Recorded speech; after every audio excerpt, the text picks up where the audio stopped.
Hi Pius! Hwadi ka na na ha? I am Jill Cesinero at ako ang inyong magiging tourist guide ngayon. At inilibutin ang lugar na puno ng mga gwapo, magaganda, na katulad ko.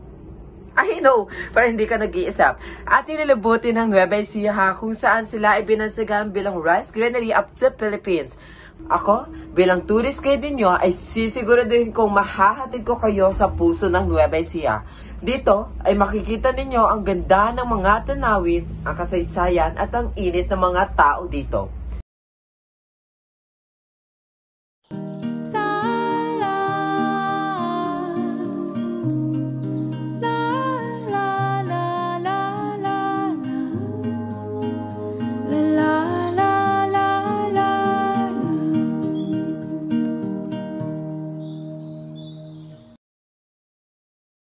Pupunta tayo sa tahimik na santuaryo ng Pantabangan Dam.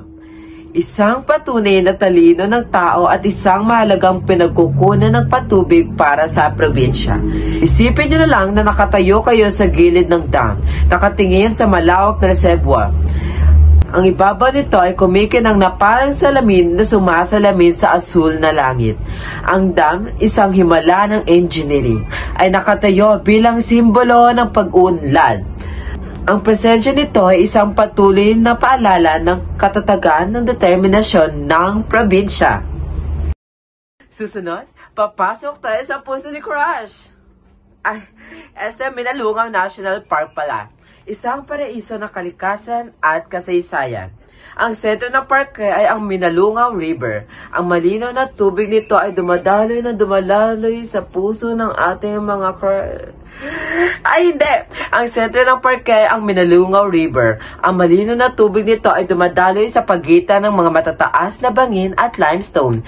Isipin nyo na lang na nakasakay kayo sa isang kawayan ng balsa habang naglalayag sa ilog. Ang araw ay sumisilip sa mga dahon at ang tunog ng tubig ay parang isang nakaka-relax na musika. Ang lugar na ito ay puno ng mga kwento ng nakaraan. May mga sinaunang kuweba na may mga guhit at mga labi ng mga pamayanan bago pa dumating ang mga Kastila na nagkukwento ng mga nakalipas na panahon. Pupunta naman tayo sa masaglang bayan ng Japan. Japan. Dito ginaganap ang sikat na Giant Lantern Festival. Isang nakasisilaw na palabas ng mga ilaw at sining. Isipin nyo na lang na nakatayo kayo sa gitna ng maraming tao. Ang hangin ay puno ng masiglang musika at ang mga tao ay nagkukwentuhan ng masaya. Ang mga parol na mga obra maestra ng mga komplikadong disenyo at mga matangkad na kulay ay nagliliwanag sa kalangitan sa gabi at nagiging isang mahiwagang mundo ng bayan.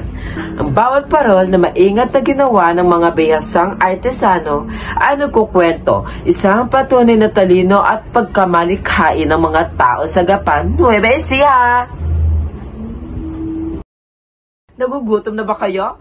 Susunod, titikman naman natin ang masasarap na pagkain ng Nueva Ecija, ang longganisa. Isang masarap na de carne na paborito ng bawat Pilipino. Isipin nyo na lang na tinitikman nyo ang masarap at mausok na lasa ng longganisa. Ang amoy nito ay nagbibigay ng init at kasiyahan.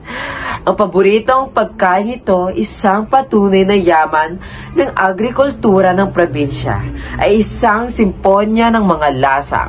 Isang perpektong timpla ng baboy, bawang at pampalasa.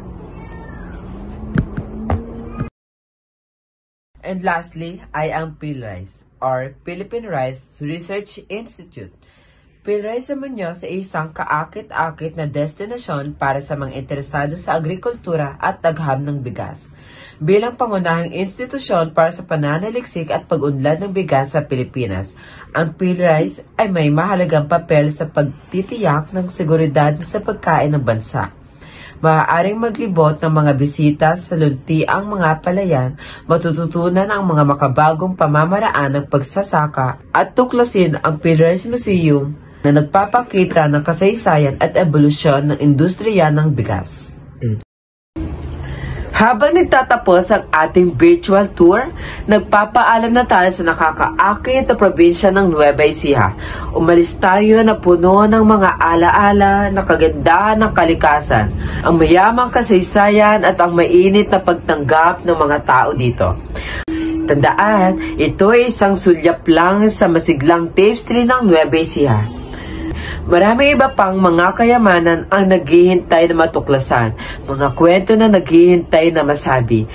Kaya ipak na ang mga bag mo, maglakbay ka sa iyong sariling pakikipagsapalaran at maranasan ang magic ng Nueva Ecija ng personal. At muli, ako si Matt Jill Cicinero, ang inyong tourist guide ngayon. Babush!